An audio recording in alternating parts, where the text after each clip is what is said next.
Professor Buzzkill Mini Myths. Hello, Buzzkillers. It's the Professor here with your final mini myth for the year.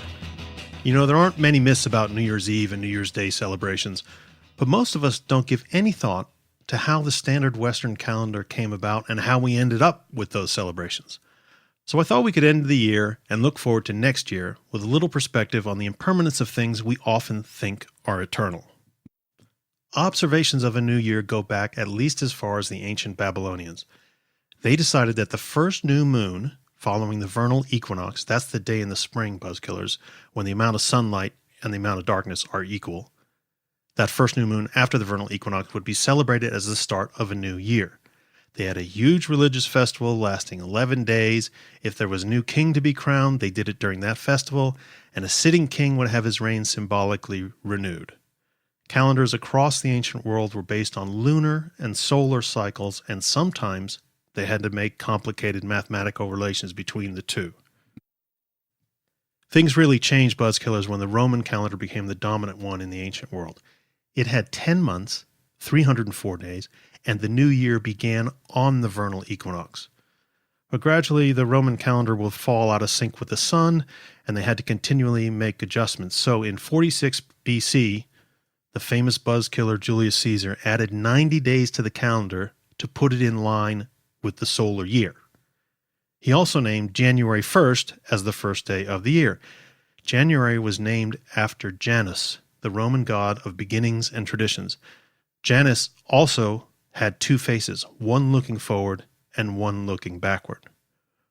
Roman New Year's celebrations included sacrifices to Janus, exchanging gifts, decorating Roman homes, and attending raucous parties. So you can see the tradition is very, very old in Europe at least. China, of course, also has ancient New Year's celebrations. The traditional Chinese calendar is lunisolar, which works off both the lunar and the solar cycles. That means the Chinese New Year falls between January 21st and April 20th on any given year. Now, Buzzkillers, I think the Chinese have it best when it comes to celebrations. You've seen them in New York, you've seen them in Chinatowns across the country, you've seen them in China itself.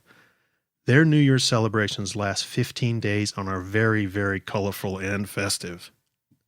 Now, back in Europe, after the fall of the Roman Empire, Christian leaders didn't necessarily follow the January 1st date that Julius Caesar had put down.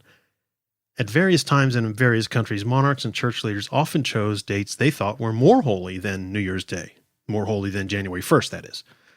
These included December 25th, obviously, Jesus' birth, March 25th, which is the Feast of the Annunciation, and even Easter, which was in March or April, depending on the year, depending on the lunar solar thing, right? In 1582, Pope Gregory XIII reestablished January 1st as New Year's Day. Now, he did this when he had his scientists create a new calendar to correct the errors in the Julian calendar. Eventually, of course, the calendar was named after him, the Gregorian calendar, and it's become dominant in the Western world.